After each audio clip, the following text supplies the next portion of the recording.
Good evening, ladies and gentlemen. This is a 4-Foot Snake Presents the Big Clash of Kings, the Big CoK Happy Ending.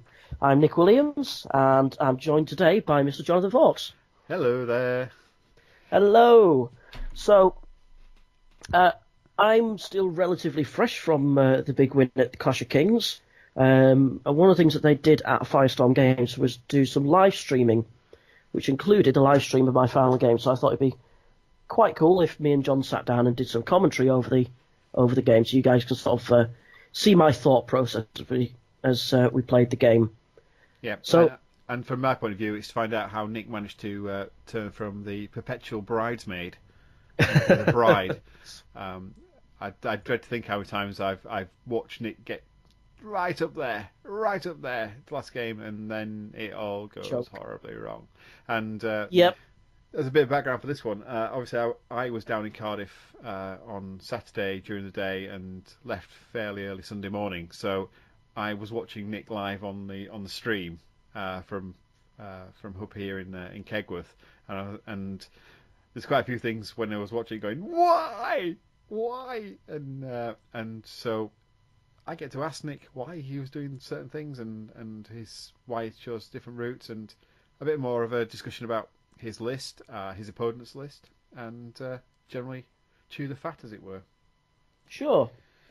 So Nick, do you want to go through where we got to then? So it's game 6 at a big event. So yeah, if we just look at the results table here now. So me and Bernard were on table 1. So Bernard was on 88 tournament points and I was on 84. So Bernard's ahead by 4 points. So he's also quite far ahead in attrition as well, so I'm not really going to be able to beat him on attrition. So realistically, in order to win the tournament, I have to beat him by at least 5 tournament points. So really, I need a win out of this game in order to win the event. Whereas Bernard, because he's that far ahead, he basically just needs to draw. There's also Nick, the added concern, obviously, that if you go all out to win but end up losing, you're going to drop to probably 3rd, 4th, possibly even 5th, because there's a big pack of people that are, that are chomping at your door, as it were.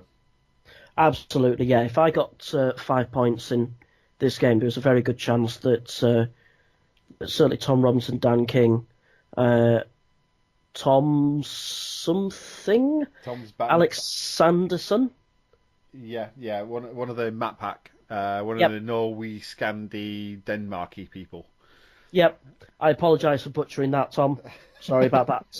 There. So yeah, there was a real danger that if I completely messed up and lost the game, then the guys on the next 2 tables could very easily leapfrog me into both 2nd and 3rd place. So really, to win the event and even to podium, I had to win the game. There was no other way about it. Cool. So do you want to quickly run through your list? Sure, yeah.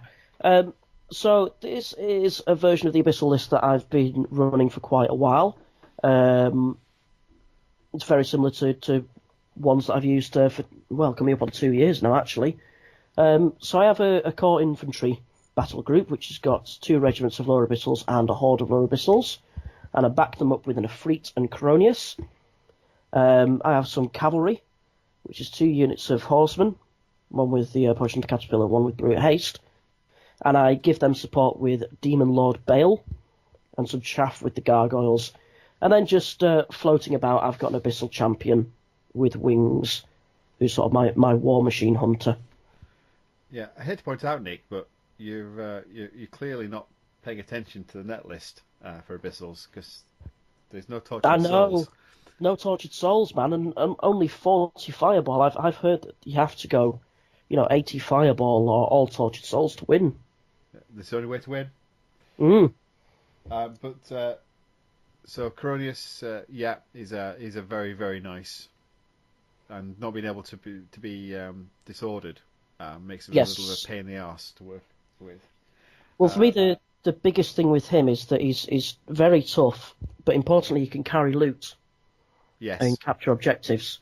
Yeah. So I used to run an Efreet instead of Cronius. So while it gives you a lot of manoeuvrability, they're very, very fragile, and this guy just gave me an extra scoring unit, and I found in this year's more objective-based scenarios that was key. It's having more scoring units on the board.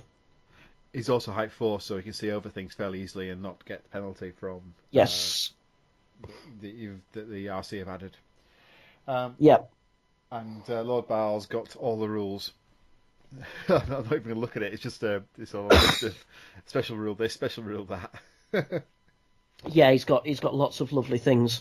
So the interesting thing is special rule from the Pit I Curse Thee.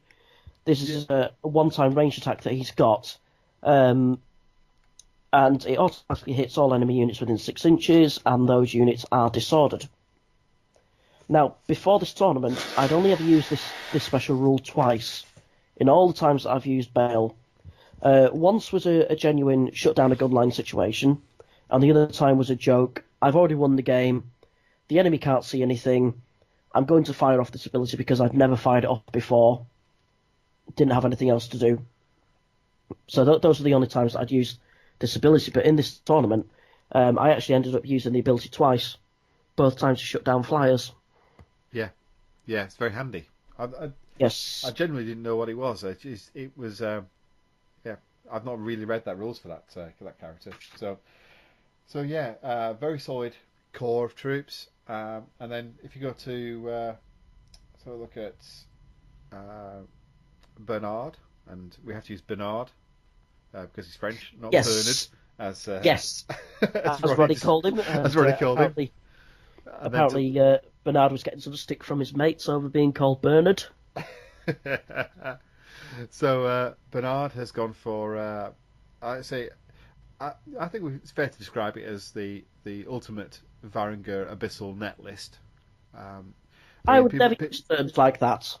I think the only thing that's a little bit different, and maybe it'll become almost standard, is using fleshlings instead of tortured souls to free up the gargoyles, because that is. Thank you, Bernard, because I've now realised that's a really good way of getting gargoyles very, very cheap and giving you a nice bit of objective holder unit that you can just sit back and do nothing with. It is, of course, but there's the obvious downside. These fleshlings are pretty terrible in combat. Yeah, they're not tortured souls, but then you're only paying a fraction of the points. Yeah, absolutely. Yeah. So if I run through Bernard's list, he's got say 2 regiments of fleshlings, and which unlock 4 lots of gargoyles, which I think everybody recognises as being a little underpointed and very effective as chaff, and possibly some of the best chaff in the game. Yeah. They are very good at what they do. They're a pain in the ass to deal with. I know the RC have been discussing them to see if there's something they can do about them for the next Clash of Kings pack. Now, bear in mind they can't touch points. I'm actually looking at them thinking, what could you actually change to make them not worthwhile? Because no matter what you changed, they'd still be worthwhile as chaff. Yeah, I mean, the obvious one is moving regen. Yeah. But then it'd be even better as chaff, because they'll just they'll die quick, which is really what you want chaff to do. You don't generally want chaff to hang around too often, because they're just getting in the way of everybody else. So that's true. You know, I remember, Nick, when in version 1 where your scouts would always get in the way of your knights and your Kings of Man Army. The most inopportune moment just to stand there and go, we're wavering. Yes, a bit annoying that. Yeah. So the core of Bernard's army is the 4 hordes of Fallen, which are the bad boys of the Varangur army. High speed, decent number of attacks, decent nerve, hitting on 3s, crushing strength 1 as standard, iron resolve, nimble, Pathfinder. You know, it's a Chris Morris special, and if you listen back to when we had Chris on, he was justifying the Fallen, or trying to at least. And just to make them extra juicy, he's put Healing Brew on 1, Helm of the Ram, so that's +1 TC. Blood of the Old King, so for 1 turn they are elite and vicious. And the 4th one has the almost standard Brew of Strength. I think Helm of the Ram and Brew of Strength are the two typical ones that you'd see on a fallen horde, because they just make them extra hitty. Yeah, absolutely.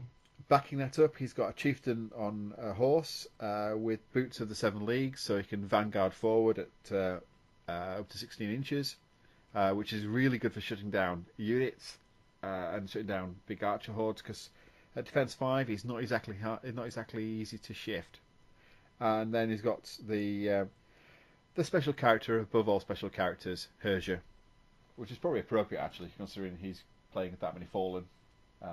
Yeah, that's possibly quite fluffy. It's fluffy. Herja is fluffing in that list. Yes. Yeah, it's about the only time that Herja is justifiable as being fluffy.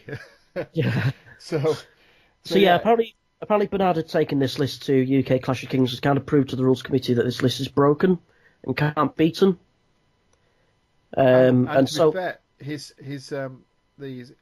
list up to then had done very well against almost a who's who of some of the top gamers in the UK. I know he played Dan at one point, and there was some issue about timings there, but we won't go into more details on that. And he played Tom, so it's an effective list. Yeah, absolutely effective. As we're about to see, not unbeatable. Oh, spoilers! Though, I suspect everybody knows already. I'm kind of guessing people know. It was not. Yeah, possibly. Okay, well, let's start watching the game then, shall we? Yeah. So this is the board set up here. I was on the left-hand side, Bernard was on the right. We've already set up objectives at this point, which we're just going to highlight with some markers now. We got graphics and things on there. Here we go. I know, I have graphics. One of the things that is a bit difficult to see is there are two objectives which are off camera. There's one in the top right and one in the bottom left. And they're not actually on screen, but there are objective markers there. So for me, I've got an interesting terrain setup. So there's my left-hand side, the top of the screen now, there's 2 hills and a forest there.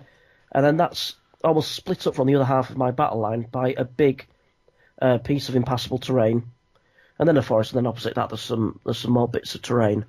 But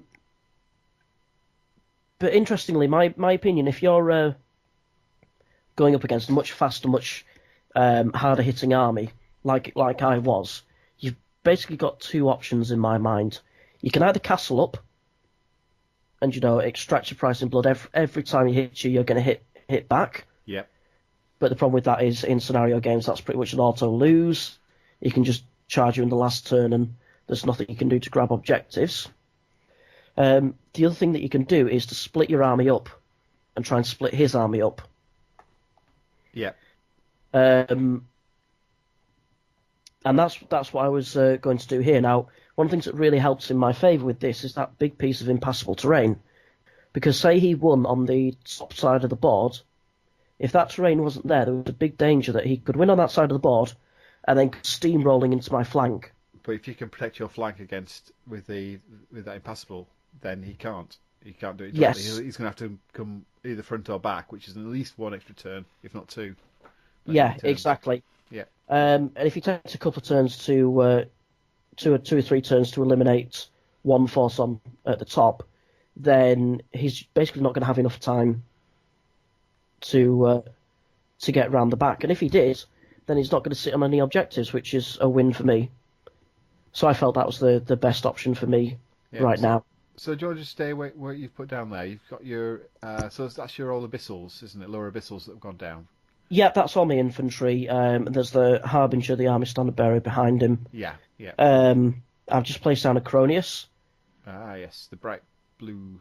The bright blue one, which is actually a borrowed model because I got on the train down to Nottingham. We were going to Cardiff the next day, and I remembered that my Cronius was on my shelf. Oh. Yeah. So I had to message my teammates and say, does anybody have a model I can borrow which is suitable for a Cronius? And luckily Elliot did. That's good lad. Even painted blue. Yes, it goes quite nicely. So Bernard's put down here, obviously directly across from that is a Fallen Horde and some gargoyles. I believe those are fleshlings, actually. Are they fleshlings? Ah, right. Yes. Ah, yes, more models on there. Yeah. Yeah. And I think he's also put the fleshlings on the top right objective that we can't see on screen. I so did he put the ones in either corner? Yes, he Yeah, did. Those are the first two that he placed. yeah. It's an interesting tactic, and it's one that I've used when I've had very cheap regiments to, because I'm guaranteed that I can just dump a 60 point, 70 point unit on top of it, and invariably anybody comes trying and get it, they'll kill it, but they've just got to put quite a lot of resource in to wander about the board. Absolutely. Yeah. Okay, so he's got two gargoyles, and he's just put a fallen down, and then a second fallen goes down. Yeah. I can't remember which fallen was which. I don't think it particularly came into play in the game, like which unit was meant to be which one. Yeah. When they hit, they either bounced off or they destroyed what they were hitting. There wasn't any sort of halfway thing where artifacts came into effect. And the horsemen have just gone down. Yeah. One unit at the top there. So you've got your infantry at the bottom, and your cavalry at the top of the side. Yeah. And your gargoyles is one right at the very bottom. Yeah, right in the very bottom. In honesty, I'm not quite sure why I set them up there, but in hindsight, it worked out okay. Yeah, yeah. And is that between the two horses? That's your Baal. Yep, that's Bale. Yep. And he's just placed down Herja in the top. Oh, no, he's moving it. No. Placing it in the middle. Oh, no, not quite sure where he's going. There we go. Yeah, that's probably a better place for it. I think it gives you options to go either way as needs. Yeah, exactly. So obviously what he's looking to do there is try and smash your horses, then turn in, and we'll see from there. So, well, he's got two objectives at the top of the battlefield, the one in the corner and the one that's in white that you can see between the hills now. Yeah. Then there's the one in the centre. Now, if he wins on that flank, on the left-hand flank, he's basically got two objectives that I just can't touch at all. There's no way I'm going to be able to get over to that side of the battlefield. And that middle one is also was probably going to be quite easy for him to hold on to. There's also another objective you can't see it on screen at the moment, but it's behind the house in his setup area. Yeah. So with those objectives, he would win the game. So it's a good setup on his behalf.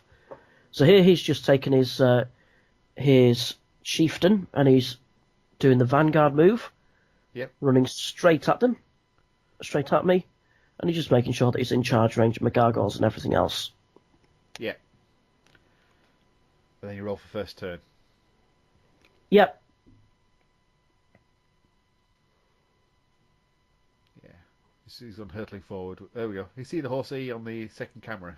Hey. Yes. I just noticed that.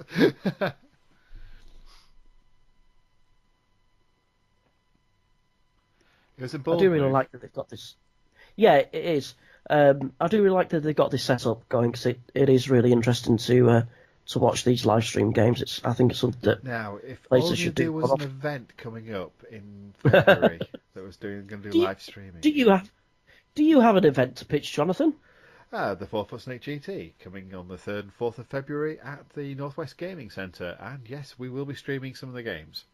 Excellent. Well, we're going to try it out and see whether we can do it. Yeah. But I've been assured by Paul, who's a bit of a IT person, who's got apparently all the toys. Here we go. So our objectives are now in place. Roll first turn. Yep, I won the roll for first turn and decided to give it to him. Okay. And there goes the good luck, have fun. So let's have a go here then. So First thing, it's difficult to see dice rolls for everybody, but you can see Nick's sixes because they're the look like big black blobs, which are actually House Stark sigils. House Stark sigils, yeah. Yeah. Oh, so he's gone straight into the gargoyles. Yep, straight into the gargoyles. Now, luckily, this wasn't planned. I still don't know why I set up the gargoyles on that flank, but he was actually hindered going into that terrain. Yeah, yeah. Though I'm not sure if it actually made any difference on his dice roll, but it started to make a difference in terms of his future charges when he was hindered as well. Yeah, yeah. I don't think I would have gone there. I don't think I've taken gargoyles out. The gargoyles are a risk. They're irritating, end game, but they're not a risk. I'd have gone for the lower abyssals and just stopped from them moving forward. No. I don't know. It could have darted a bit further, I think, behind my lines. Oh, if you got behind your lines and then go after your characters, that's what chieftains should be doing.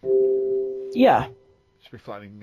It should be going after Coronius and your other your Efreet particularly. I mean, elite Efreet. oh yeah, he leads an Efreet, so yeah, that should have been his target really.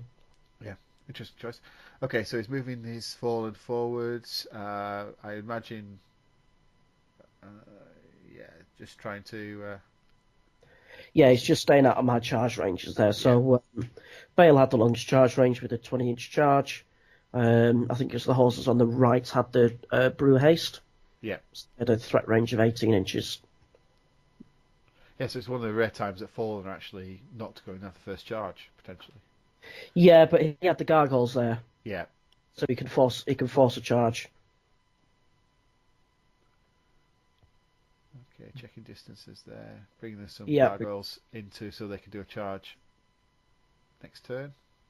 Yep. Perhaps trying to force my hand a little bit because even though he's in charge range of the Efreet can very easily dodge away from that. But I guess that plays to him. Yeah, because if you force the Efreet to be somewhere where he can't do his fireball spell, then that's one, isn't it? That's the only reason you take Efreet is so he can do 20 attacks. Yeah. So it's any time you force a somewhere to hide, it's useless, particularly because he freaks more points than a gargoyle. Yeah, well, it's one of the main hammers in my army is the Efreet. If you can take out the Efreet, it's a lot of killing power gone. Hello. So one of my friends was watching this game, and he said to me, "You do pace a lot, don't you, when you're playing?" Well, yeah, I tend to. You can see me pacing up and down there. Yeah, are you counting your steps? I tend to pace normally, but certainly in a game, I pace and think. Yeah, it's one of the things when you start to see yourself back on video, you go, "What the hell was I doing there?" Okay, so he's bringing his fallen forward and angled, taking outside area. Mhm. Looking at getting a charge at some point, but you're. Yeah. So he rolls his attacks for the gargoyle, or on the gargoyles. Yeah. So he's now only hitting on 4s. Just an elite. Couple of points of damage. I think he wavered them. He might have even bounced off altogether. I would just highlight the objectives again so you can see them. There we go.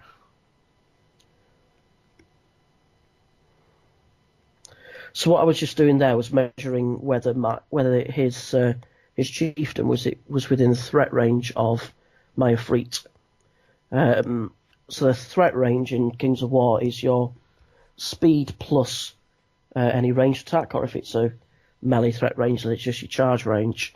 So the Efreet can move 7 inches, and it's got a fireball of 12 inches, which means that if an enemy unit is within 19 inches, then I can most likely hit it. Yep. So you're now checking your angles there against. Make sure the gargoyles are. Oh, I know what you're doing there. Yep, I was making sure they were in my flank and making sure they didn't have enough room to land. So the gargoyles are blocked from hitting the flank of those lower abyssals. And that's something that is often forgotten about. That you can't, if you have to charge the flank that you're in. So in this case, the side you're in. So in this case, you've exposed your flank to the gargoyles, which is normally not a smart move, but in this instance, it's extremely useful because they can't actually land because of the impassable terrain. Yeah. So I'm advancing the lower abyssals up a little bit. There's no point hanging back because he's got the bigger threat range. I do need to be moving forwards. I can't just keep backing off or anything. I need to be right up in his face with this. So here I do a little bit of shuffling. I do go back and readjust the Cronius just to make sure that the chieftain can't fit through the gap. He can't hit the Efreet there. Okay, so you've closed the gap, so it's less than 25 mils. Yeah. So that chieftain can't snake between units and hit the Efreet. What model is directly in front of the chieftain at the moment? That is the Abyssal Champion. Right. So it's something that can take a little bit of a punch. Yeah. I think I do move him in a second anyway, but either way, I'm not massively worried about a response from the chieftain. So here on this flank, because he's got such big advantage, I decided. Sorry, that cough was building up for quite a while there. You could probably hear it.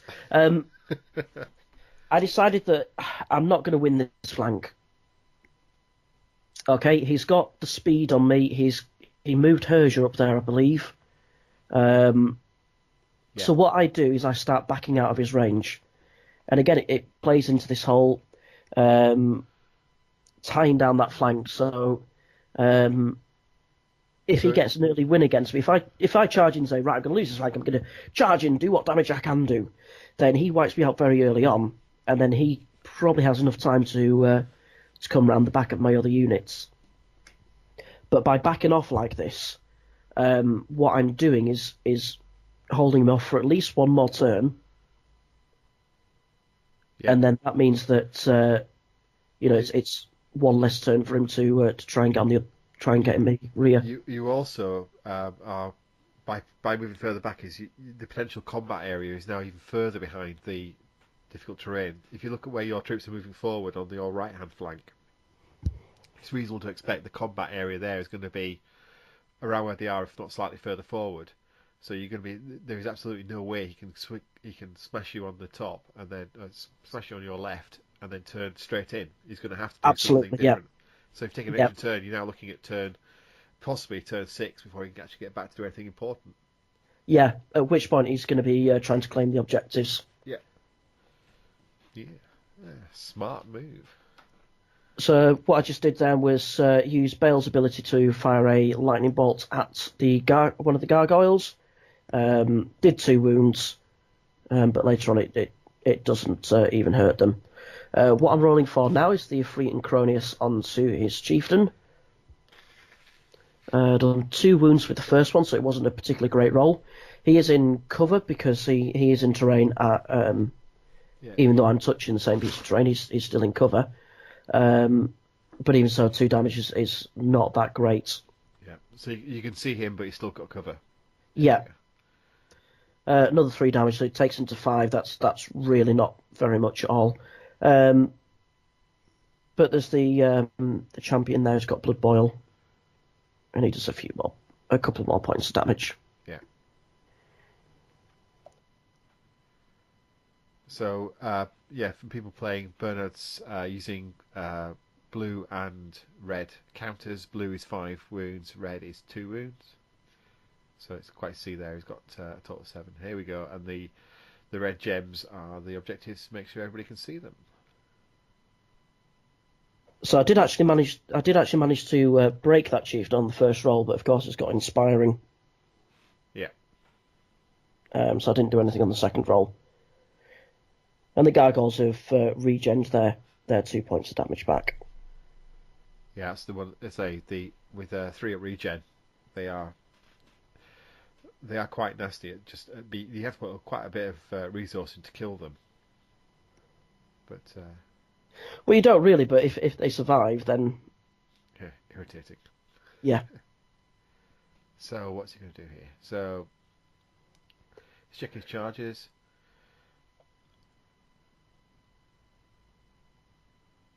And this is a discussion then about where things can go. Yep.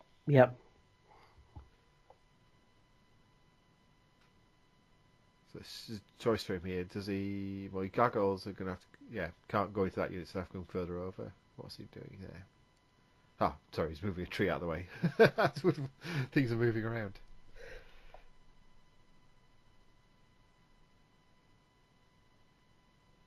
And this is why games certainly last a lot longer in the first few turns, because it's quite critical to decide what's your plan, because you usually have an idea about what you want to play and how you want to do it, but you don't necessarily.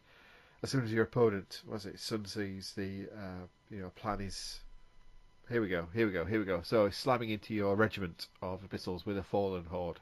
Yeah. Okay, so that's 18 attacks on 3, so 12 hits. 12 hits. 10 damage. 14, 16 nerve. That's a good chance of breaking them in one hit. Yep. They are in inspiring range, but I think they're in inspiring range. It may have been a case where they were just out, actually. Yeah, it's going to be close, isn't it? With assuming the sort of next to the Coronius, isn't it? Yeah. It's just a blob on this screen, isn't it? Yes. I say the Coronius is quite good because it's nice and obvious. Yeah. Okay, so Gargoyles have slammed into the horde. He's just locking the horde down. It's the right move to make. Okay. It really is.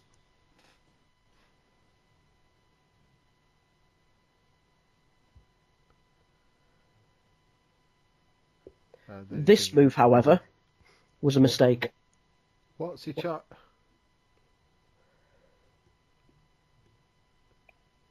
So he's charging both the gargoyles and the fallen into the regiment. Yeah. There's gargoyles off screen, off the bottom of the screen. Yeah. Now, if you'd have just charged the fallen in, they would have been lined up centre to centre with my regiment.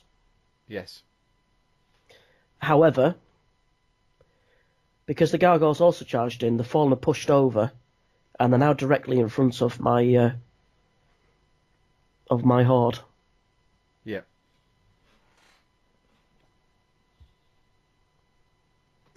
So he's trying to take out. I mean, He could have just used his fallen on both of the Abyssals and left. That would have left you in a difficult position then. Yes. You had two fallen right smack bang at the side of you. Yep. Which are likely to be turning in. Yeah. Yes. Sorry, I seem to have now got a cold. There's clearly a bug going around everywhere. This game of plague is this. Everyone's complaining about it after that event. I turned up and I wasn't feeling well.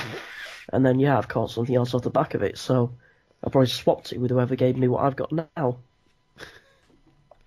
That's gamers, we like to share. Okay, so let's move to a gargoyle horde forward. Troop of gargoyles. A horde would be quite different. Horde quite interesting, but different. Yeah, horde of gargoyles. That'd be cool.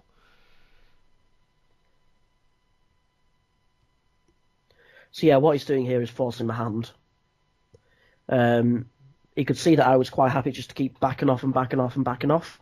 Yeah. With Bale's lightning bolts, I actually had a fairly good chance of being able to lightning bolt something. Lightning bolt one of the gargoyle troops off, maybe two troops with a couple of turns, and then he'd lose the speed advantage there. Yeah. So his lightning is forward up directly behind his. The gargoyles.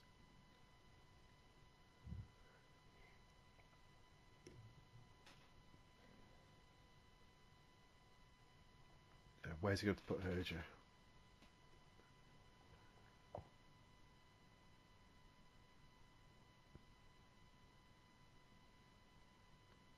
Oh, jump to the side.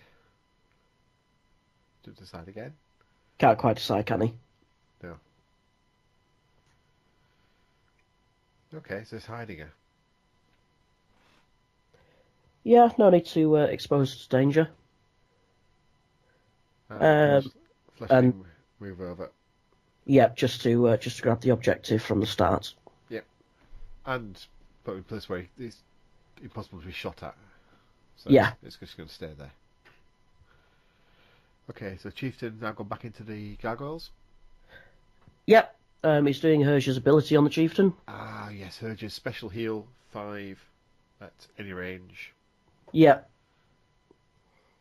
I believe he heals them all back. Oof. It's a little frustrating. I can't have healed them all back, but there's no more wounds on there, is there? Because it's only a heal 5, isn't it? It is only heal 5 and he had 7 damage. Yeah. Not quite sure what happened there. Something's been removed at some point. Never mind. Oh, there it is. 5 put back on. Yeah, there we go.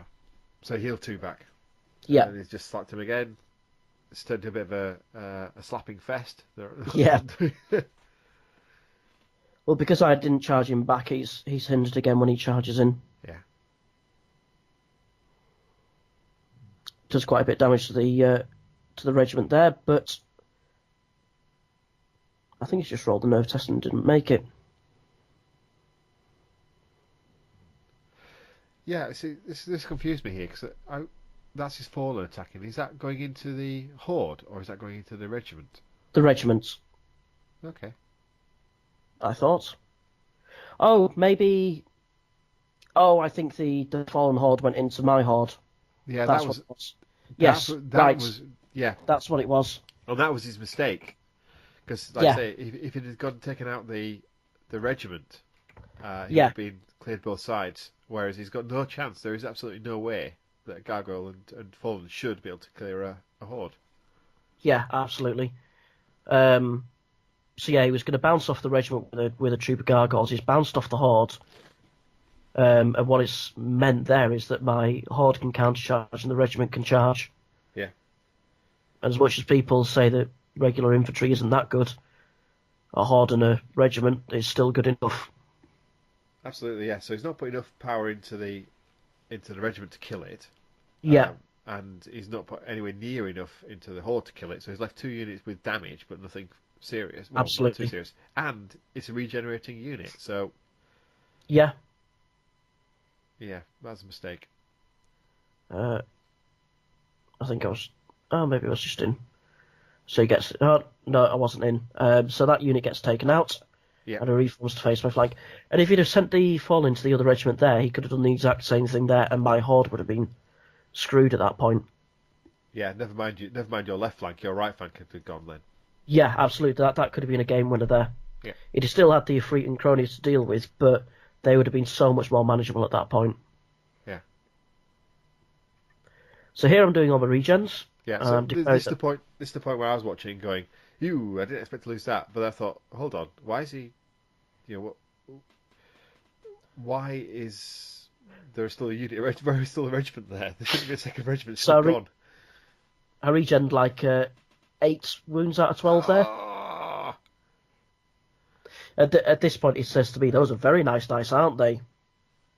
Yes. Almost in an accusatory way. Yes, they are very nice dice. Yeah. So they were custom dice that we got made for our team from Counter-Attack Bases, I believe it's called.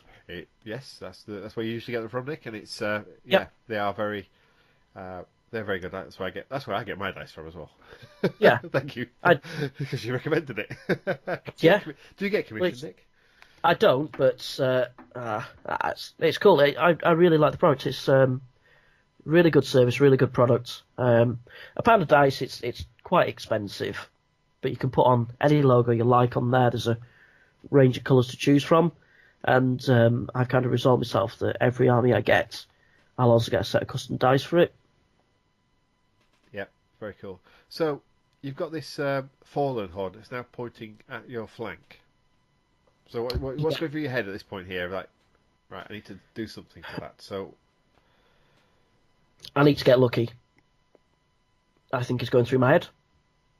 I do think that I'm going to lose that horde, because I don't think I'm going to take off the fallen in one turn. And the annoying thing is that even if I took out the fallen horde in front, those gargoyles would be stopping me from reforming to turn. To turn. Yeah. So you've charged the fallen, I assume, at this point. Yeah. Yeah. So what I've just done there, so I angled Macronius so that he could see the fallen. Yeah. But that unfortunately exposed his flank to the gargoyles at the bottom of the screen. So what I did is I shuffled my gargoyles over. So they can't land. Yep, there's not enough space for the gargoyles to land to hit Cronius' flank. So this comes back to understanding what flyers can and cannot do. I say, if they can't land into the flank that they're charging, then they cannot charge. Absolutely, yeah. While cronies could very easily withstand a flank charge from a troop of gargoyles, even when they're not hindered, which they would be hindered there, I don't have any way of healing him. And at this point, with my horde about to fall, I kind of feel that I need as much nerve on the board as possible. As much high defence, high nerve on the board as possible to try and clear this flank. Because at this point, I do think that horde is going to fall. That my infantry horde is going to fall. Yeah, which is reasonable. So you're now having a study at the on your left flank? Yep, deciding what to do.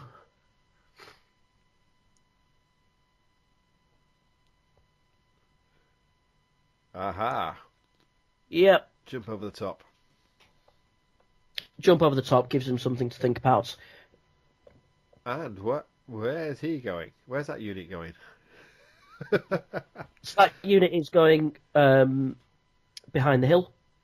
So the hill's at height 2, so at the moment the only unit that can see them is Herja. Because the rest are all height 1, they can't see over the top of that hill, whereas Herja stood on the hill. Yeah. So she's basically going to have 2 charge targets the next turn. She can either charge Bale, or she can charge the cavalry there. Yeah. And again, this is all about your delaying tactic. You've accepted Yeah. you're going to lose that flank, but you're going to lose it bit by bit, and it's going to have to put a lot of force in to chase Yeah. things down. Okay, So you are now rolling for this will be the Efreet and Cronius going onto the Fallen. okay.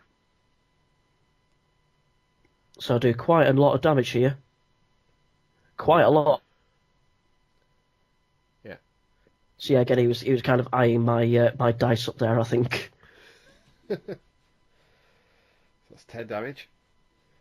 At this point, I'm debating whether I do my blood boil on them or send the second the Efreet into them as well. Yeah. Because I've already put 10 damage on them and their upper nerve is 18, I don't need to do much to get them to a double 1 state. And what I've done there, because I did the blood boil on them after doing Cronius on, because I realised that actually that's got a good chance of getting them to the double 1 state, and if I do that, I can actually use the other Efreet on the gargoyles. Yeah. So yeah, the blood boil did 4 damage, so that takes them to 14, so it's a 4 to break, but even a 3 will waver them, which is which is what you need, really, isn't it? Just to stop them from being able to charge. So in terms of the effect on the game, it's still anything but a double 1. And there's your dice demonstrating their average nature. With 20 attacks doing 2 damage. 20 attacks against defense 3 with piercing does 2 damage. That was a Bane Chan onto the Horde. Yeah. So that takes them to crushing strength 2. Now do some nerve tests. Oh, yes, this is on the gargoyles. It does make it easy when you do point. I know Rob, who's on commentary, did say it's nice when people just point to what they're doing. Yeah. Oh, so he waved at them. Excellent. Yeah, wave at the gargoyles and took out the Fallen Horde. Bye, Fallen. And that was just, well, yes, that's a rescue, because perhaps my Horde can withstand a charge from this other Fallen Horde. Now I kind of feel that actually I've got a good chance of winning this flank. I don't think I'm going to kill the Fallen Horde this turn, but if I can hold them off, I think I can win the grind eventually. So the way that I do my dice is I have 20 dice on the table in front of me, which is a time thing. So my Cronius have 20 attacks, so when I'm rolling them, I just grab all of my dice and roll them. But when it comes to my Horde, I've got 25 attacks on them, so what I do is I grab the 20 dice, roll to hit, re-roll 5 misses. And that gives me 25 attacks. So 10 damage onto a 16-18 unit. Again, you're into well within the envelope. And this is still with the regiment to go as well, though they only got 3 hits there, didn't they? Right. They were hindered because they weren't counter-charged. They did 1 more point of damage. Nerve test. There was a break. We weren't quite sure if his chieftain was in range. He was. So Still a break. Gone. At this point, that's a big sigh of relief. In my mind, I've won this flank now. Those gargoyles are not a threat at all. What I can now do is start advancing and claiming objectives on this side of the table. And meanwhile, on the top half of the table, on my left flank, he's still bogged down, and he's going to be bogged down for at least a couple more turns. Just dealing with the threat over there.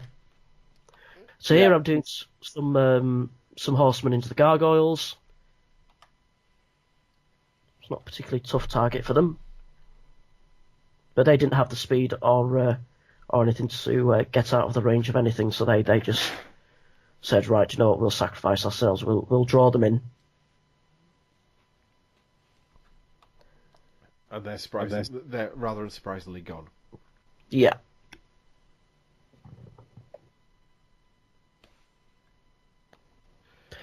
So what I do here is just make sure that the fallen are going in the front. That's the best I can kind of hope for.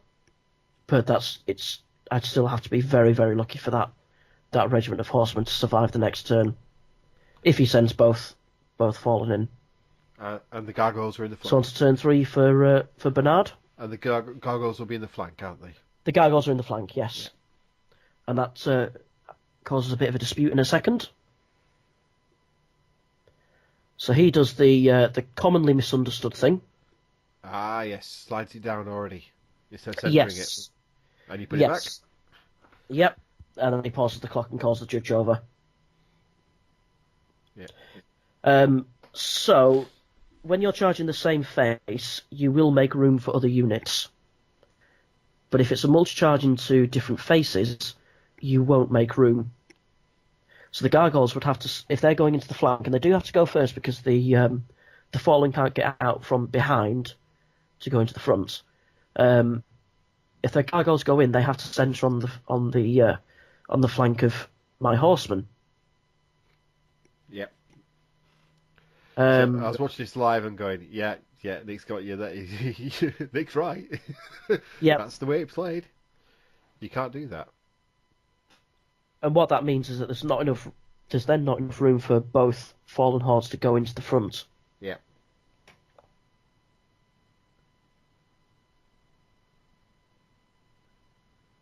So we'll wait for Judge Chris to give his opinion. Yep. Bernard wasn't too happy about that. I don't know if he felt that because me and Chris are friends that Chris is perhaps playing it in my favour or something like that, but it's absolutely not the case. To be fair, I didn't even know that was the rule for a long time until Dan King pointed out to me one time. Yeah, like, oh, you're right. It's a common one that people overlook because they know that if two units charge the same side, they can do that trick. But now here with the gargoyles, I wasn't too sure. I didn't think that they had quite enough room to clear the horsemen like that. But he'd already moved them, so I just said, "Can you double check your measurements and make sure I see them?" Because I didn't think that they could jump over there like that, which is fine. Stuff happens. It's already moved. There's no point trying to argue about it. Yeah. Okay, so he's looking at his left flank, which is now a complete disaster area. Yes. He's got a wavered gargoyle unit. He's got an undamaged gargoyle unit and a chieftain that's bogged down doing absolutely nothing. Yep.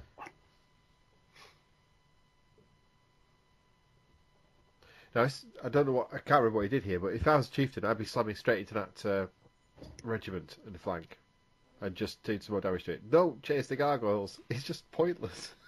I don't know. I kind of feel that chieftain's got more chance of taking the gargoyles out. I think they were actually sat on like 2 or 3 damage at this point. So they were on relatively significant damage. And gargoyles are a really good late game objective grabber. So yes, while the regiment can grab an objective as well, the gargoyles can fly somewhere and grab or deny an objective. So I do think he actually made the right call there, in honesty. Okay. So he's healed. Regen back his gargoyle damage on his wavered unit. So he's limited what he can do there. Yeah, people just asking me what I can do. That's backup or pivot, so Yeah. not a whole lot. Well, and he can't actually pivot really, not that much. There's not a lot of. There should be 1 inch away. No. He would only be able to do a 180 pivot. He wouldn't be able to. Yeah, he should have been pushed back another inch at the end of combat. My unit couldn't be pushed back because they had a hero stuck behind them. Yeah, so right behind them. So he's turned his gargoyles round and gone wandering back. Yeah, well, there's nothing they can do there. If they hang around, they're just going to get fireballed to death. Whereas if they fly off again, they can grab an objective late game or deny an objective. Yeah. Here, I believe he's doing his fallen combat. Yeah. So top of the table there, lots of attacks. 36 attacks going in, 24 hits. Yeah. It doesn't look good for the horseman. No. It would be, especially with a roll like that. I think that was. Oh no, that wasn't. I thought that was a damage roll there. I mean, that was 9 damage there, just on 1 unit. So yeah, reroll from him. No. I think that was anything but double 1. That wasn't unexpected. Yeah. As you say, it's not because forward are particularly nasty, but two combat units hitting and virtually any unit should wipe them out. This is falling out that nasty, freaking well are. Yeah. Horrible. Giving combat, no, they're not. It's the melee 3, 18 attacks with 1 crushing strength. I mean, it's basically an underpowered knight unit. It's the rest of it that makes them unbelievably good. Yeah. In raw combat ability, they're a medium cavalry. So here he's just covering his options. If he'd have faced the fallen straight on, like he was originally going to, sort of straight towards Bale, then Bale could just... he could actually move forward, flip 180, and he'd probably still be out of their charge arc. Yeah. But here he's going to force me to fly away. And he's just doing a couple of points of damage with the with Herger on the horseman.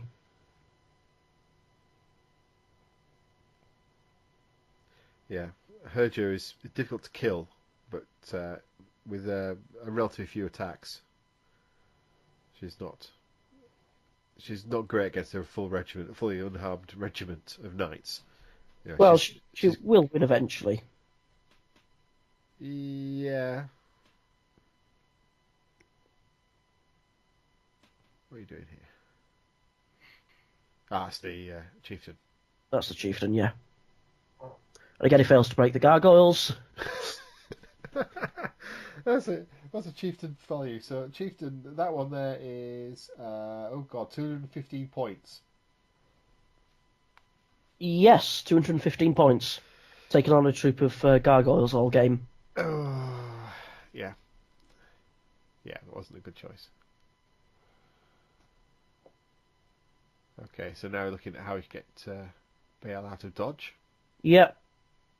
And I think the best option for me is to flip 180, almost 180, go forwards behind the hill, behind the forest. Yep. There you go. And again, there's a regiment of fleshlings. Yes, fleshlings. Yeah. On the top right of the table, which is just past the tape camera. measure. Just past the tape measure, yes. And they're sitting on an objective. But by just moving Bale 10 inches instead of 20, not only do I get to do 2 pivots, but I also get to fire his lightning bolt. Well, it's only lightning bolt 5. It's not going to kill the regiment straight up, but it starts putting some damage on. Yeah. So you do a counter charge against Herger? Yep. Because you don't have anything else that's threatening the knights there. If there was something else threatening the knights, I would back off again. Yeah. Again, just to time up even more. So Horde going in against the gargoyles? Yeah, they've got no choice. Regimented advance and slight turns, heading towards probably where the action's going to come from, which is through the gap between the two buildings sets. Yep. That sort of 2 foot gap. And the gargoyles just go... The gargoyles regen their hits back. So Cronius and the Efreet both move in. Do I send the Efreet in as well? I was really toying with it here because I could really do with legging my Efreet over to the other side of the table, see if I could start putting more damage on, or putting some damage on the fleshlings that are sitting on the objective on the right-hand side. Yeah. But if I didn't take out the Chieftain, he would be in a very good position where he could start charging my Efreet. So on the balance of it, I decided to send the Efreet after the Chieftain to do a bit of extra damage. Hopefully do enough to kill the Chieftain. Yeah.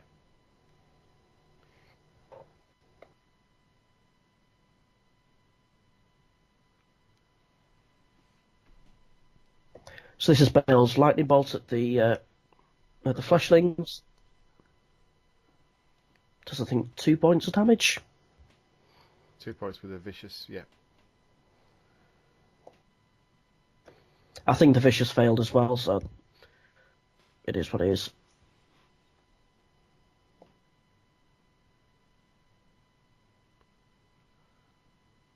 Cronius on the Chieftain.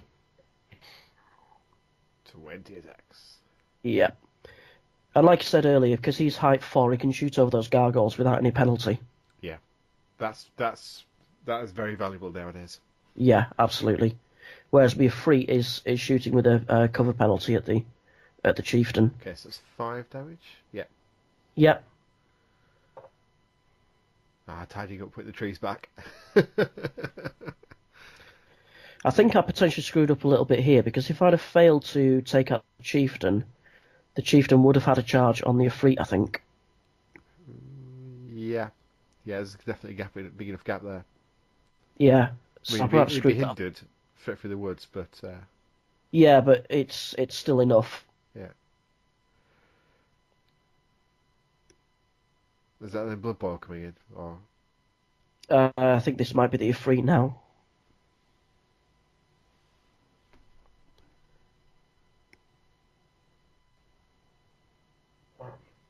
Another 3, so that puts him over the double 1, but I think for the hell of it I'd do Blood Boil.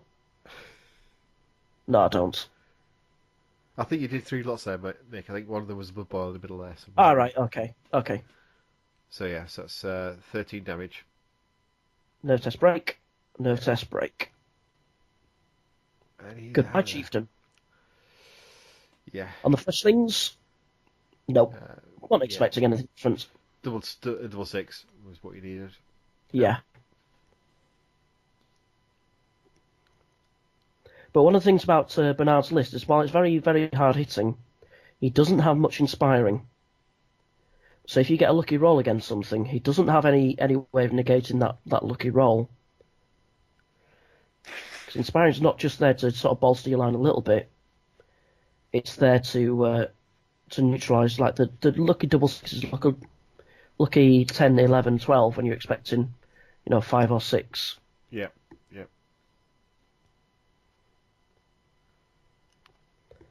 So this was the combat against the gargoyles, and I believe that's a pop. 7 should be. Yep, and I think that was 5 I rolled on the nerve test there, wasn't it? So advance D6 because I need to get moving towards these objectives. Gave me a nice overrun there. Yep. Okay. So what's going through your head at this point then, Nick?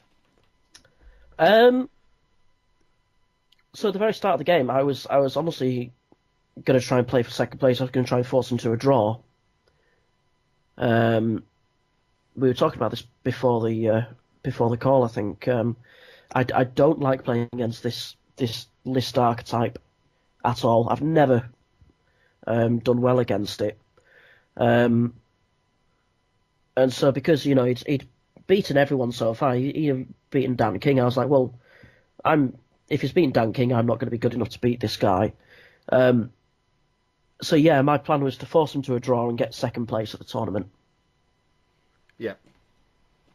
However, with that right flank evaporating, Yeah. suddenly I'm like, well, actually, if I can capture that one, and contest that one, and that one, You're in a strong position. yeah. But I need to get moving. I need to start contesting the objective on the right. I need to contest the objective in the middle. Yeah. And it didn't really matter almost what was happening with your knights. It was a case of make them look big and scary enough so that he's distracted a bit more with chasing them down. Yeah, while I get into position on my right-hand flank. Yeah. Very important, sitting down at tournament games. People don't do that enough. You're not quite as bad as Dan, who just drags chairs in from everywhere just to sit. Yeah.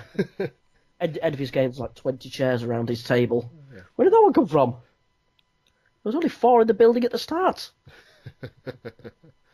Okay, so that's her just gone wandering over. Yeah, so she charged Bale, but because of the slope of the hill, she wouldn't physically stay there. She also took quite a fair bit of damage from the... Well, she... Abyssal See, what's he done there? That's another move I'm not quite sure that he could... They weren't in charge arc, were they? They've not charged, they moved in front. Oh, right. But I'm sure that he went more than 10 inches there.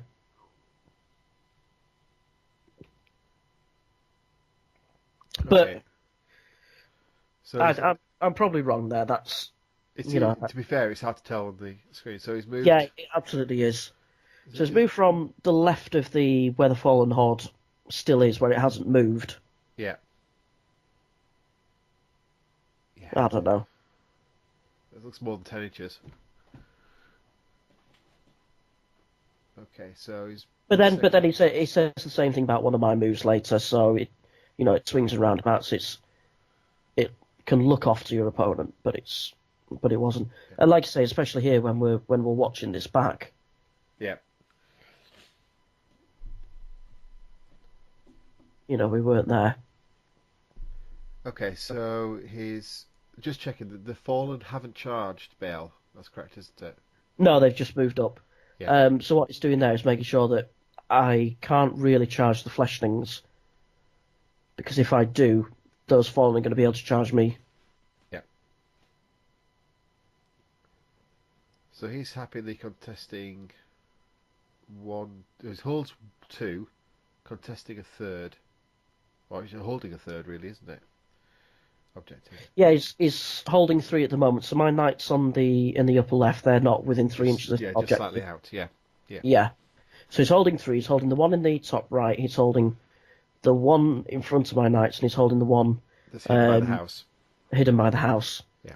You know what? I'll probably go back later and I'll edit in some gems there to make it extra clear to people what we're talking about. Oh, and there's some gems I pre-rendered. So yeah, Bernard's holding 3. You've got 1. Yeah, there's also one in the bottom left of the table, again off the screen. Yeah. But this is the advantage of Cronius. He can go off and grab that objective, while my gargoyles can fly off. Yeah.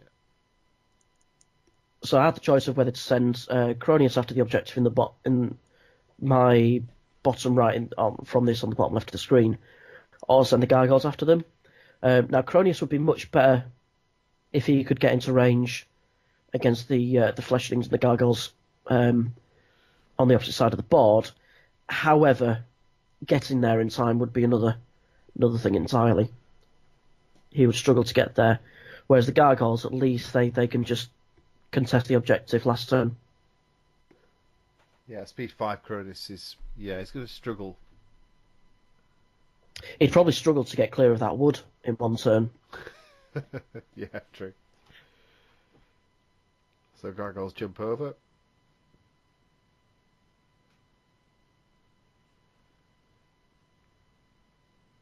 course, the downside of Bernard's list is he doesn't have any anti-chaff items, magic or otherwise, to deal with the gargoyles. No. And these are the It's gargoyles. fair. I don't really have that much. I've got the lightning bolt on Bale, but the fireball I've got elsewhere is just kind of, if they're within 12 inches, you're kind of screwed anyway. Yeah. So I decide that I'm going to have to send the horde off towards the central objective. Or maybe I decide to jump over. Okay.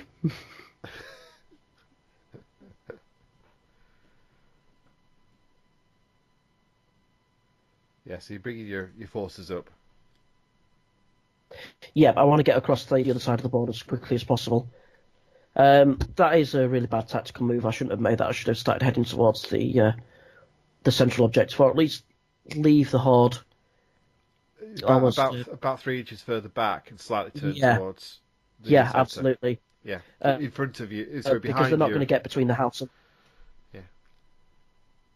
Yeah.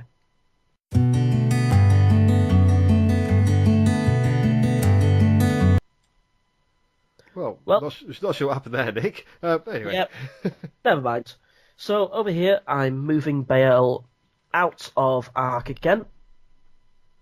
Out of sight, out of arc. So I'm jumping behind the forest. Again, just tying him up. Okay, so he's... I'm guessing that Bernard's not read your missive on, please don't bother chasing flying characters around. It doesn't work. But well, if he chased it round enough, he could stop me grabbing an objective with Bale.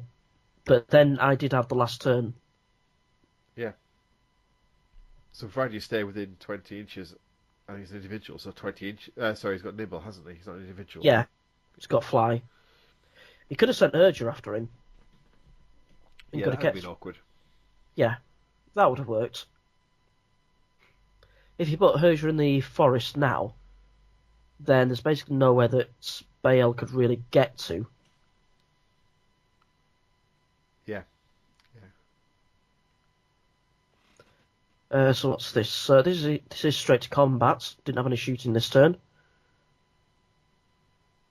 And this is the horseman in the top left versus the gargoyles. The gargoyles. Yeah. Yeah. So throwing gargoyles underneath the bus.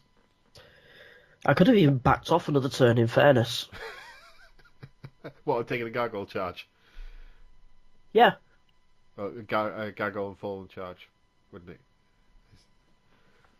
So you well, no, because if backed off, the fallen still won't be able to see because they're not on the hill.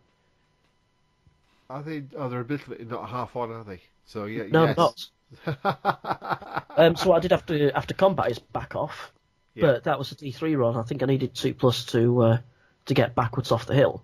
I perhaps should have played it safe and just moved backwards. Yeah. And here he's trying to block me from claiming the objective. So he moves Herja directly in front of my horsemen, so they can't go anywhere. He's moving the fallen far enough forwards that they can that even if I charge him, if I bounce off, I'm not within objective range. Yeah.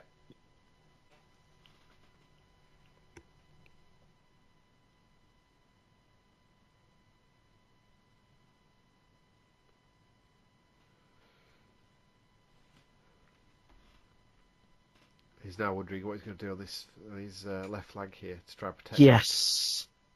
Yeah, try and protect that objective. Yeah. But with the other fallen horde, he's starting to make a play for the central objective there. Yes. So it's turned towards what's my right flank is the bottom of the screen. So he's in a position next turn, which will be his 6th turn, to run towards that central objective. Yeah. Either capture it or deny it. Bale can't see them. It's a good move.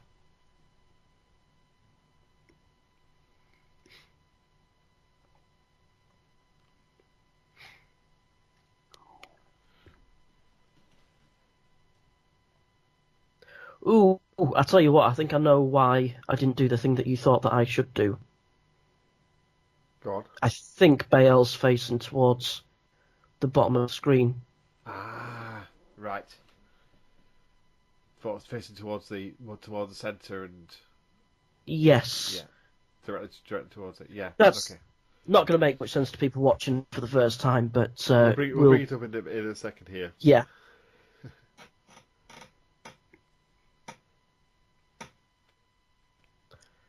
So here he's seeing if he can get his gargoyle somewhere to capture or contest an objective, but in the end he decides that actually he just wants to put bodies around this objective, maybe?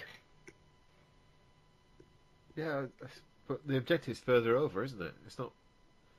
It's behind the house. The fleshlings can capture it. Yeah. What's he? Yeah, I don't quite know what he's doing there with gargoyles. I'm not sure either. Maybe he's thinking that he can fly them down my right flank and contest the objective that's in the woods that my regiment of Abyssals stood on. Yeah. That's probably it. Because if he can contest that the objective at the house with his fleshlings, then there's no need to have the gargoyles there. Yeah.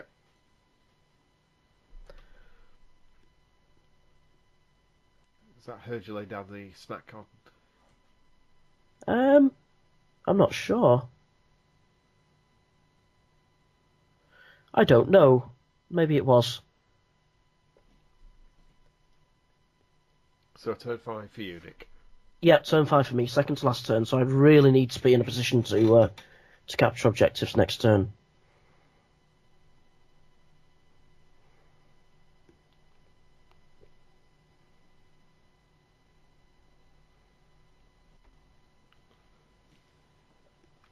So I think what I could do with that horde is move them into that gap, not move them through, but that would get within 3 inches of the objective and claim it. Yeah, but I thought you were there actually just measuring up to see whether you could get your Efreet over to cause some damage. Yeah, but it's not reliable is the problem. Yeah. I need to make a decision. We saw that earlier. Yeah, I need to make the decision on which objectives to capture. Yeah. And that has to be this turn. I can't leave it till next turn to decide which ones I'm going to capture and contest.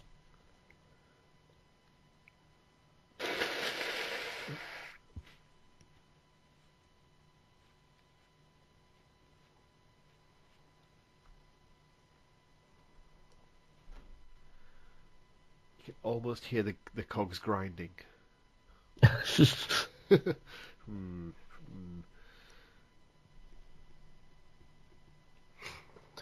What I'm really, really worried about at this point is missing something stupid and obvious, which is my classic choke. Like, if I forgot to move Cronius on the bottom left, because he's not on the objective that's in the bottom left yet, if I forgot to move him or something, or left a flank open, or whatever. Yeah. Oh, no. No, you definitely turned him. Yeah, definitely turned him. Okay. So some regeneration on Bale. That's very nice having regen on a big flyer again. Yeah. Okay, so So if he's going over, he's got line of sight to the fleshlings there. He can take a pop at them. Yeah. Is that the Harbinger? Or is that... Nope, that's the champion.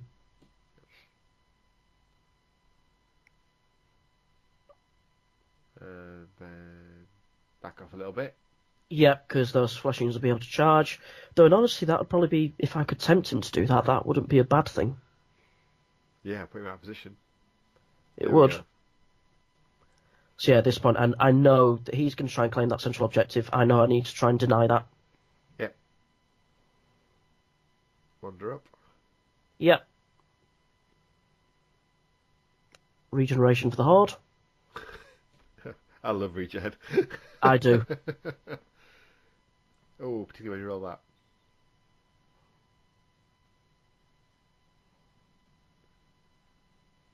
a free turn on them. There, that's gone. Don't forget Cronius. Don't forget Cronius. And there's Cronius. There we go.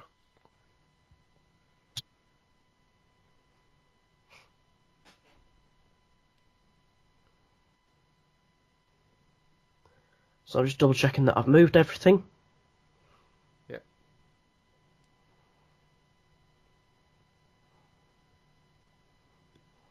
And he's going to take a lightning bolt at the guys over there. Yep. The fleshlings.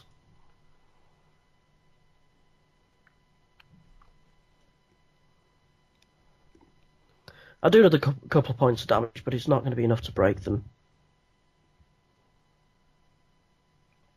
I think they were up to 4 points of damage at this point, so I'd need a double 6 to break them.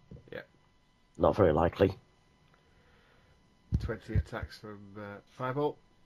Yep. In cover. Not very... Well, that was okay, I guess. Yeah. But it's still not going to be... It was good for the roll, but it's still not going to be enough. So just 4 points of damage from the Ifrit, then Blood Boil. Yeah. From Champion. You go to Bane Champ first. Yeah, but I did... Oh, more accurately, try to Bane Champ. I tried to Bane Champ, yes.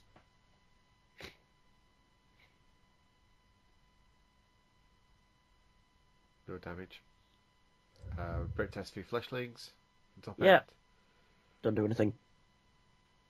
Not unexpected. Yeah. There we have the Knights going in. So again, with that 20 dice, because the Knights have got 18 attacks, I just picked 2 dice out of my pile. And that gives me 18 dice left over, which is what I need to roll for that unit. Does that against Herger, then? Yep. Ooh. Now they've lost the Thunderous Charge because she did some damage to them last turn, but Still 5 they damage. still have Crushing Trent did 5 damage.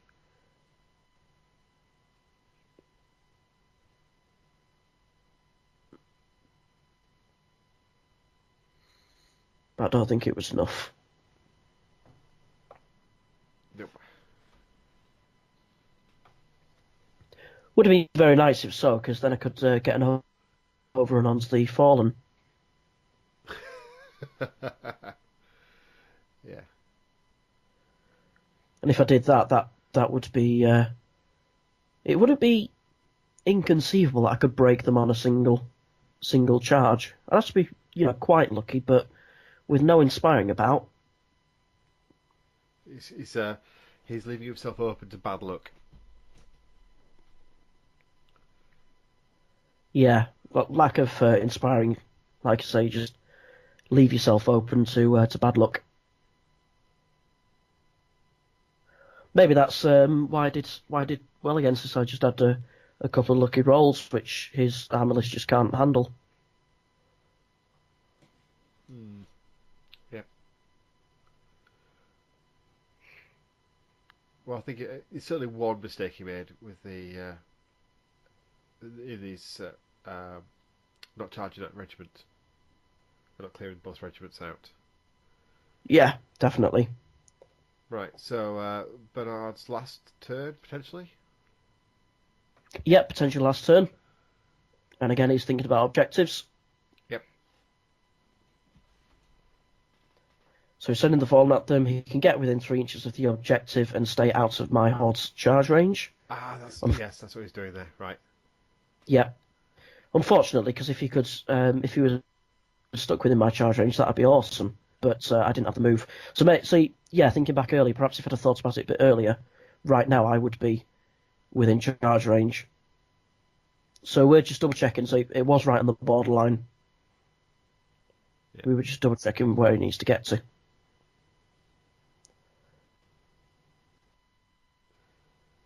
It's always best to work out these before you start moving things, so that you can both be aware that he's with it, rather than surprise each other at the end and go, I know, you're actually 3.2 inches away and you're not in anymore. Yeah.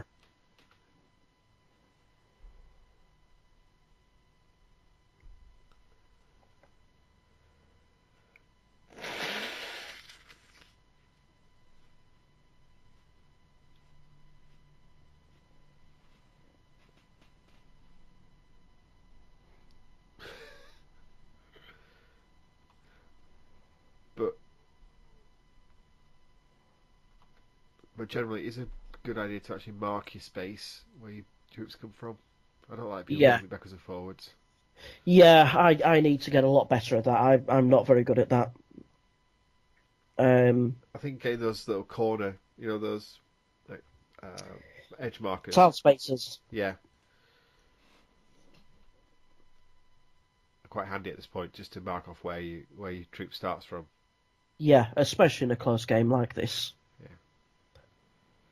Okay, so top of the board, just off the screen, is Hurge is damaged. A fallen horde which is completely safe, and so both are going to go into your. Well, he's back and forth on that because if he charges in, he's outside the 3 inches.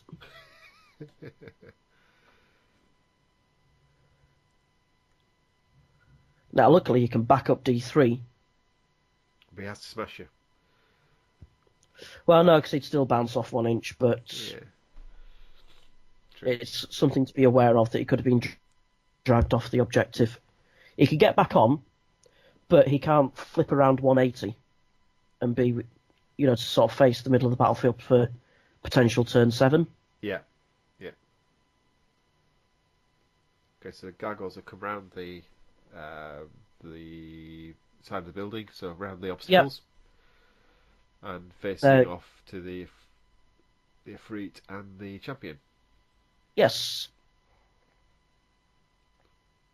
So he's now got two units protecting that, going for that.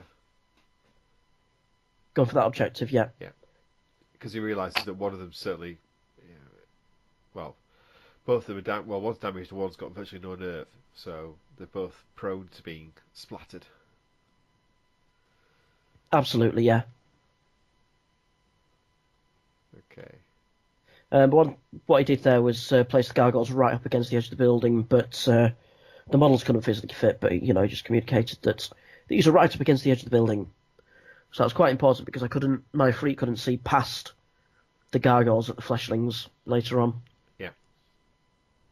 Okay, so the forward are going in there and giving the horsemen a bit of a smack. Yeah. There we go.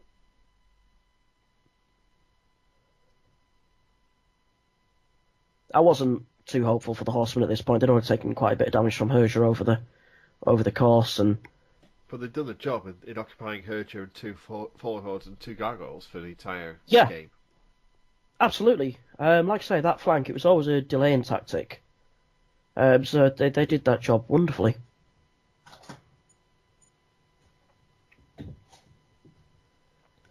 Here we go. So yeah, off they go. So to say here, his options are really limited. He's basically just going to back up. Yeah, he has to back up. Now, if he had bounced off, he would have bounced back 1 inch, back within range of the objective. But now he has no choice. He has to back up D3. Yep.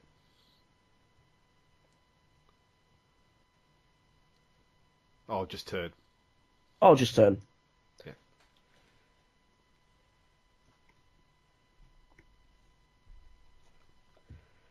But the key point is he's not facing towards the objective. And that's going to come up in a second.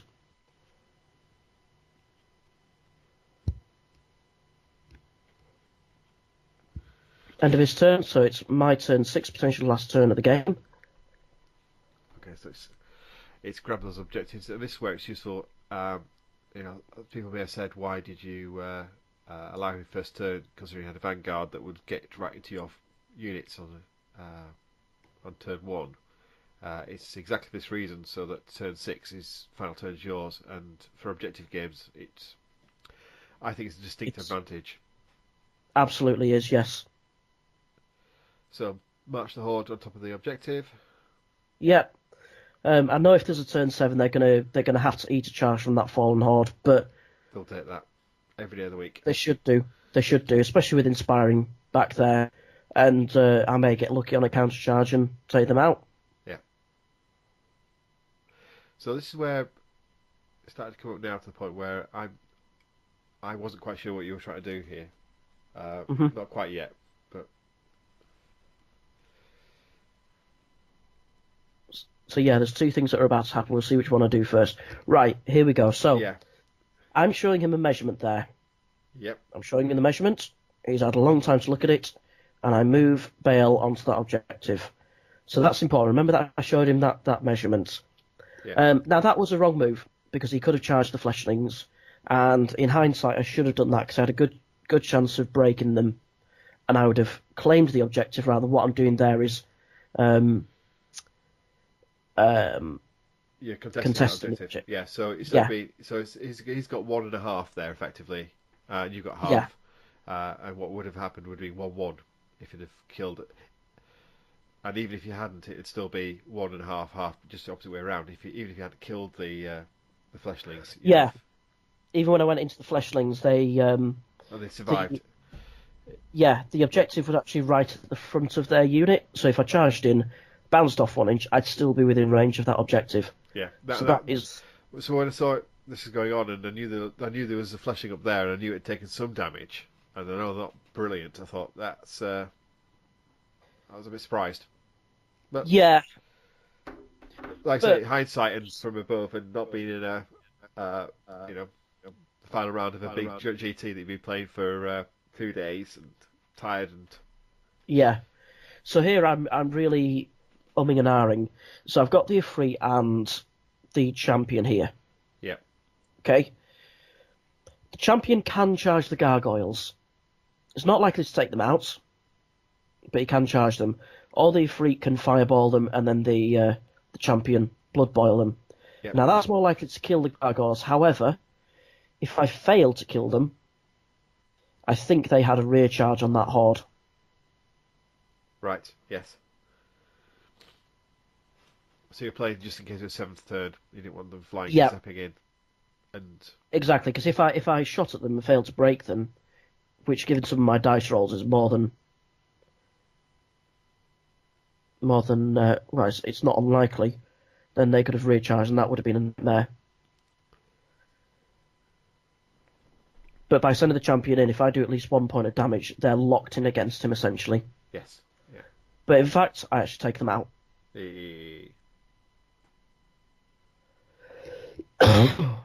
Oops, need to edit that out. So what he was just measuring just before, and that was he rolled for the final turn. There's no turn 7. Yeah. And that's game over. I noticed he was measuring again, wasn't he? Yes, he says this in a second. So we'll come on to that in a second. So look at the gems here. So the red ones are objectives that I control. Blue jade is the one that he controls, and the green ones are contested.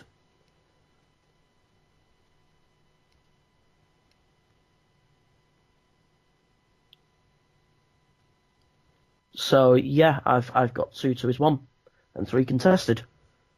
Yeah. So what he was doing that measurement for, after I'd made that move, he then said to me, "I don't think you could have made that." And I thought, well, I was showing you it for a long time, a lot longer than some of the moves that, I thought you'd pulled off that you didn't have enough move for. Yeah.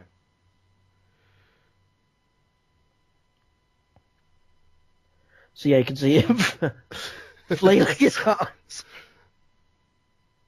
Well, like I said, I don't think that was the best choice anyway. But it wasn't the best choice. But yeah. That was my mistake for the game. That. Well, yeah. But it didn't lose. No, it would have been a classic Nick moment though if you'd have. If he hadn't have. If it had come down to that, then it's like you'd have kicked yourself at the end. Well, I think Bale's only on 1 point of damage, and the only one that can charge him is Herja. Yeah. So, actually, I suspect there's no way that he could have done it anyway. What's the nerve? Yeah, there's no way that he could have done it, because even if he hit and wounded with all attacks on with Herja, and then double sixed Bale, he still wouldn't have got it. No, he wouldn't have done it. No. Well, so that was the game. So Nick wins, and then Nick wins the GT. So it's your first CoK. Yep, my first CoK. It was a big happy ending. We were all happy with that. Absolutely, yes. And as a side event, House Stark won the team event as well. Yes. So it was well played, Nick. It was really good to talk through with you on this, actually, to just to go through it all and rather than doing a monologue, at least asking some questions or just to try and Yeah, flesh it absolutely. out a little bit. That was great. Thank you very much. No, it's good. Right. Well, thank you very much for everybody for watching this and listening to our dulcet tones. And I do apologise for my sniffling and sounding a bit adenoid Oh, at the moment. I suspect my coughing every now and again was a bit worse.